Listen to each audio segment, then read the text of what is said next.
جس طرح فقہ حنفی احناف کے مفتبہی اقوال کا نام ہے، اسی طرح دیوبندیت مولانا رشید احمد گنگوہی، مولانا قاسم ننوتوی، شیخ الہند محمود حسن، ان کے بلا واسطہ تلامذہ مدنی، تھانوی، کفایت اللہ، علامہ کشمیری وغیرہ، ان کی رائے کا نام دیوبندیت ہے۔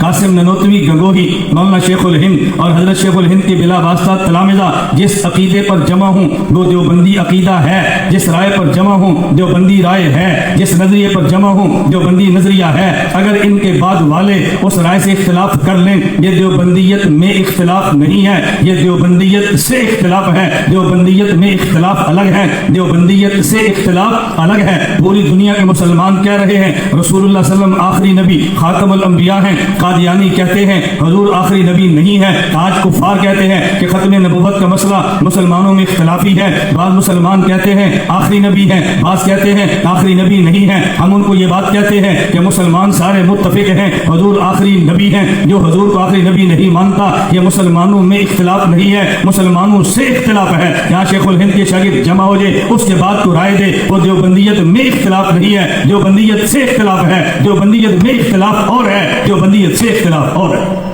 میں اٹھاؤں دیوبندیوں میں اختلاف ہو گیا، یہ اٹھ گیا دیوبندیوں میں اختلاف ہو گیا، اور ہر بندے کے اٹھنے سے دیوبندیت میں اختلاف نہیں ہوتا۔ آپ یہ دیکھا کرو یہ دیوبندیت میں اختلاف ہے یا دیوبندیت سے اختلاف ہے۔